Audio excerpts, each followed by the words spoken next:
Hey there, it's Susan Pierce Thompson, and welcome to the weekly vlog. Today is David's and my 20-year wedding anniversary. Today. Happy anniversary, baby. He might watch this vlog. Happy anniversary. So, there's this thing about summers every 5 years. I get this, like back to back to back major milestones. So it just so happens that my major anniversaries all happen in the summer. And those big ones, 5, 10, 15, 20, 25, 30, 35, 40, all line up together. So today, David and I celebrate 20 years. Then in 10 days, on June 29th, I'll turn 45. And then a few weeks later, in August 5th, Bright Line Eating will turn 5.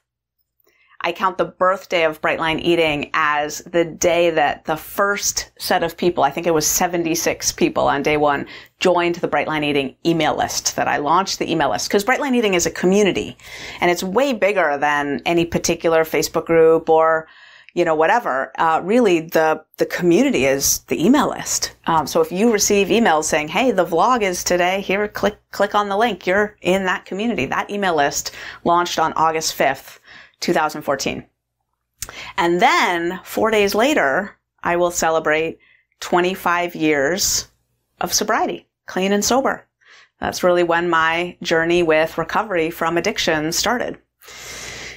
So anyway, today, in commemoration of our 20-year wedding anniversary, I want to talk about marriage, and I want to talk about it in a way that might be helpful for you, regardless of whether you're partnered or not. Because in particular, I want to bring it back to your Bright Line Eating journey. Because I was watching a video 3 or 4 nights ago that is epic. I want to tell you a little bit about that. And I want to talk about this lesson that I learned about marriage. And it reminded me of oh, that's a powerful analogy for a Bright Line Eating journey and a wicked, intense truth about the Bright Line Eating journey. So that's what I want to do today. Talk about marriage, honor my husband, talk about lessons learned about marriage, and then bring it back to this point about Bright Line Eating. So, a few days ago, I got back from Durango, Colorado. I'd been there for a week, and I was super sleep deprived. I had to get up at 2 a.m. Colorado time to get on my flight. The flight left at 6, but I had to get up at 2 to catch a taxi at 4 to catch a flight at 6. And I got home bleary-eyed, as you can imagine, and I stumbled. You know how you're on your phone and something suggests a YouTube video and suddenly you're watching this video and you can't stop. So that's what I was experiencing. I couldn't stop watching this video.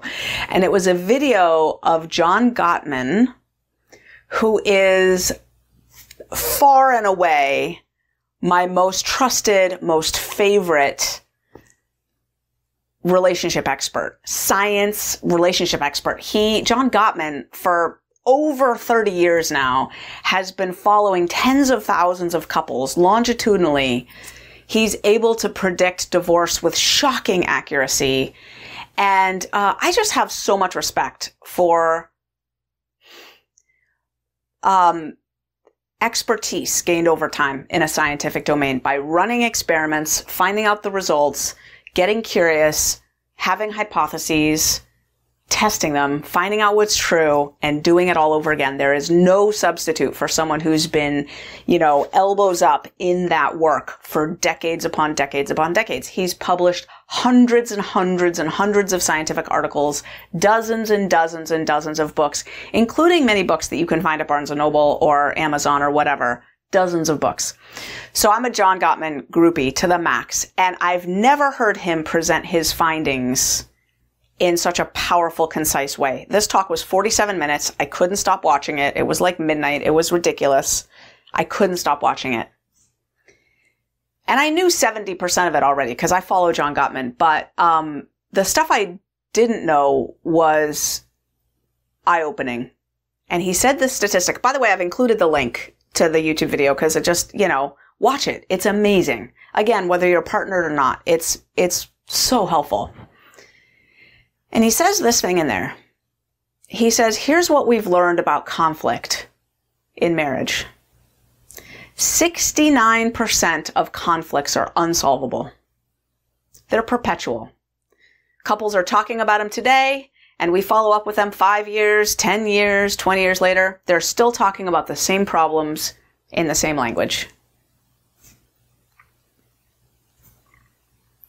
He said, so what that means is when you pick someone to be with, you're essentially picking a set of unsolvable conflicts.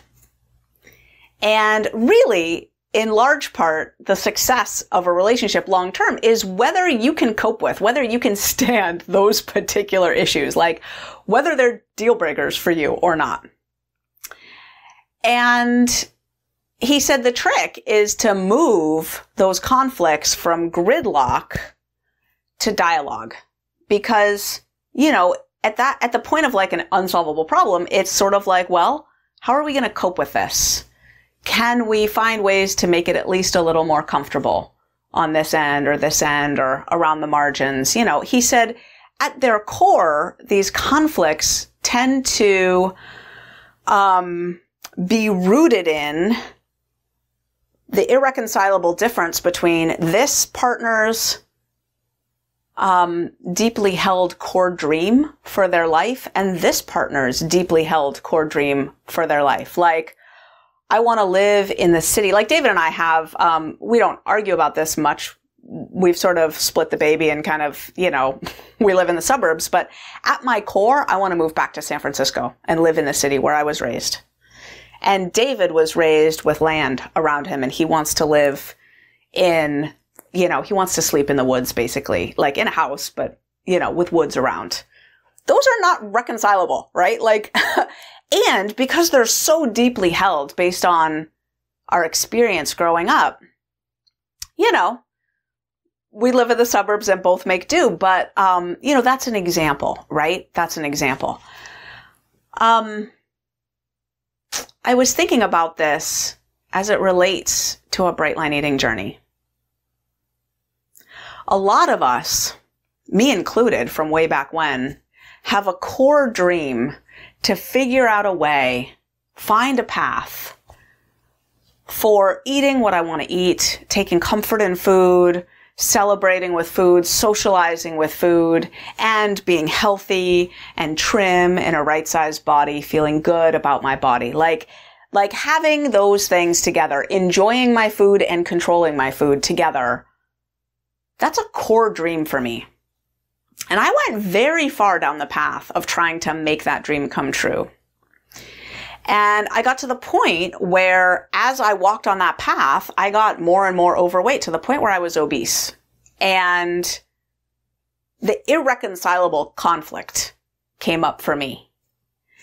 And I eventually conceded to a way of eating that included no sugar, no flour, and weighing and measuring.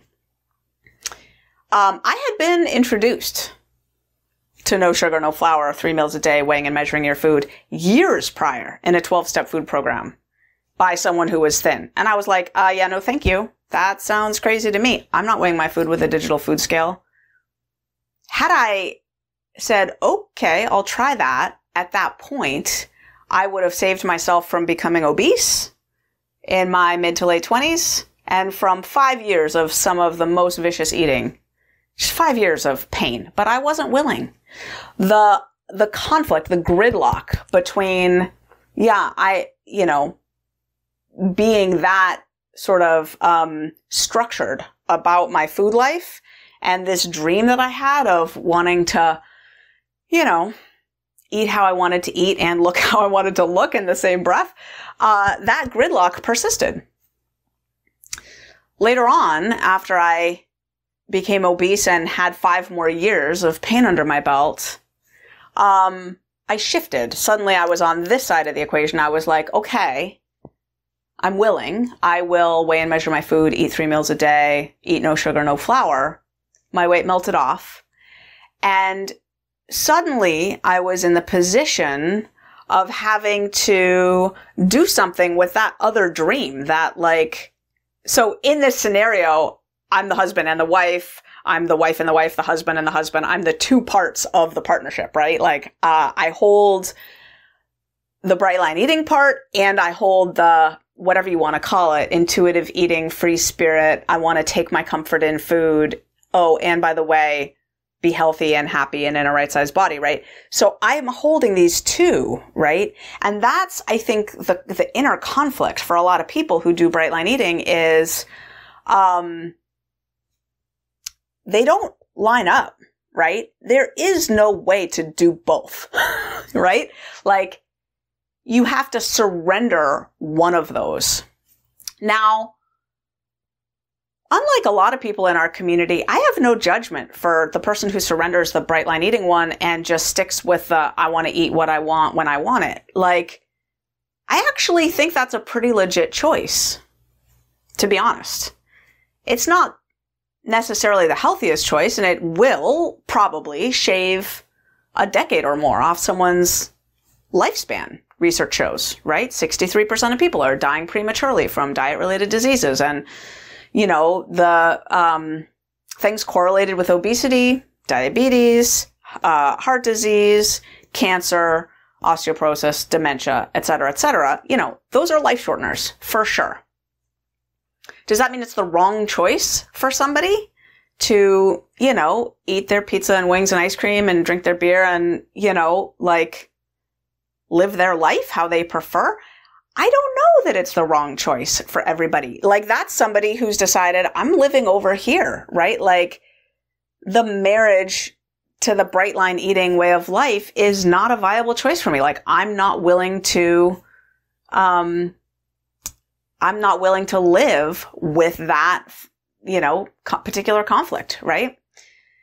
And then there's the bright line eating choice, which is, okay, I'm going to surrender. I'm going to let go of that dream that someday I'll be able to eat what I want to eat and be healthy and happy and in a right sized body. Like for me in particular, I was suffering from obesity and debilitating depression.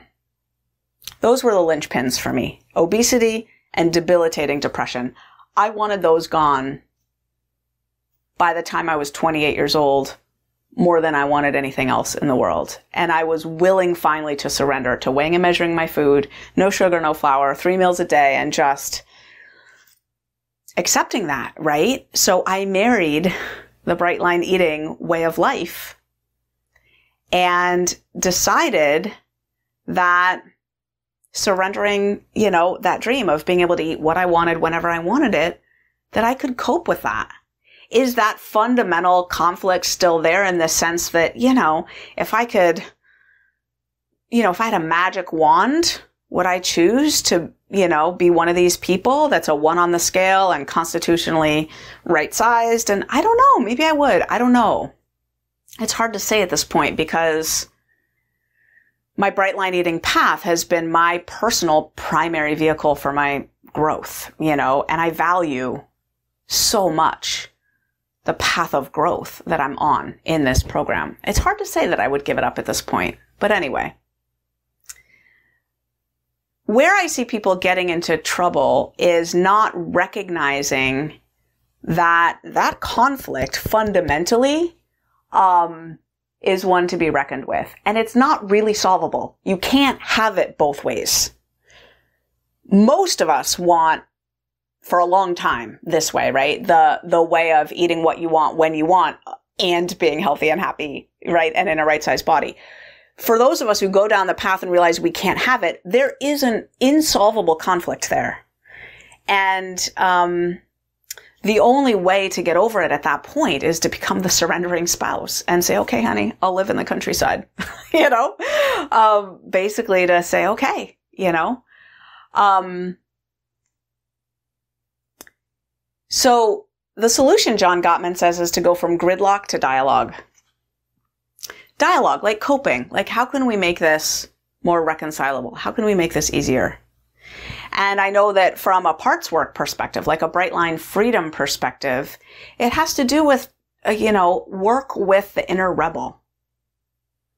that conflict is like manifested in an inner rebel where like you feel like your highest authentic self is like, I want to do bright line eating. But there's this rebel part in you that says like, no, I'm not doing that. That's too controlling. That's too restrictive. That's too, that's ridiculous. And if someone doesn't sort of work with that rebel, you live in the conflict, right? Like gridlock, which is no fun.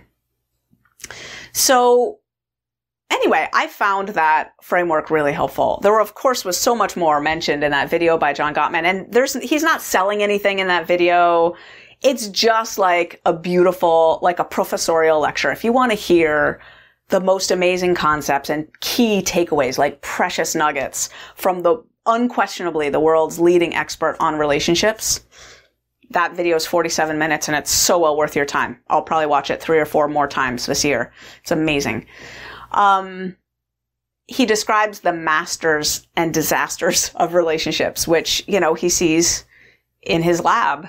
And David and I are masters at relationships just by what he describes. The way we, for example, respect each other through conflict and bring humor into conflict. And there's ways we've grown a lot. 20 years is a long time. I never expected to be married 20 years. I was raised in the hippie era where people got divorced a lot. I remember I was, growing up in San Francisco, I was maybe 8 or 10 years old and I was at this dinner party and there was this couple there. They were married and I think they were celebrating their anniversary. And I said, how many years? And they said 7 years. And I went, 7 years? Like 7 years? Never dawned on me that anyone stayed married for 7 years. God bless me. Oh, wow. So, it impresses the heck out of me that I've been married to one man for 20 years. Like, oh my goodness, that's amazing to me. And I want to end this video by sharing something that I don't think I've ever talked about on video, which is the incomparable, unquestioning, life-saving role that David Thompson has played in the development of the Bright Line Eating movement. I'm the face of this movement, but David is the rudder, the foundation, and the back-end genius. Without his financial savvy and awareness, just so you know, I have no passwords to our accounts. I don't know how much money we have. I don't know how it comes out. I mean, I ask him sometimes because I'm curious, but that's all him on the back end. And he manages all that with a light touch, but there are at least 4 or 5 times during the last 5 years where if he hadn't been proactive and thoughtful and extremely skilled, Bright Line Eating would have gone bankrupt without a question. And if I didn't have him dealing with the cash flow and things that I'm, just not my strong suit. I'm a psychology professor. This is, like running a business. He has an MBA. If I didn't have him running things and, letting me know what's what, like, no, you can't hire any more people. I know you want, more coaches and more people to serve the community. No, we can't hire any more people right now. There was this time. It was when the first book, Bright Line Eating, came out in March of 2017. We had 2 major projects going on, the book launch, and we were trying to build an app that would serve everybody in Bright Line Eating, and we were pouring money into it. And I was focused on that book launch. Like completely. I was drowning. My head was down and I was drowning. I was focused. I was flying for interviews and on TV and 50 podcast interviews and 50 radio interviews and national TV, local TV. And he kept trying to tell me, Susan, we're running out of cash. And I couldn't hear it. Like I didn't know what to do about it, first of all, and I couldn't hear it. I was too stressed. I was like, you can't talk to me about this right now, David. I don't know. Do what you got. Like, I don't know what to tell you. And he realized I couldn't hear him. And he just figured out how to get a loan. And he just went to a bank and got a loan for more than the value of our house, more than the value of everything, just like a loan. And we just went into the hole and he just worked it out. And when the book finally came out and I opened my eyes, went, and we tweaked some things, we got out of that hole without going into bankruptcy because he just solved it. He just figured out what needed to be done. It reminds me of 2 years prior when the first big launch, the Food Freedom launch of October 2015 happened. And he told me, he said, you can't hire anymore. And by the way, we're going to have no cash to pay any of these employees you've just hired in 2 months. If you don't do something today, we will be bankrupt in 2 months. Just saying, 2 months from today. And I just hired 15 employees, like not kidding, in 10 days. 15 employees, to serve all these people that had just come in out of the blue. Rapid growth is messy. It's like a wild ride. And because David jacked me up and told me that really clearly, I figured something out. We created Bright Lifers. And, then we launched the boot camp January, February, March, that next month, and didn't go bankrupt.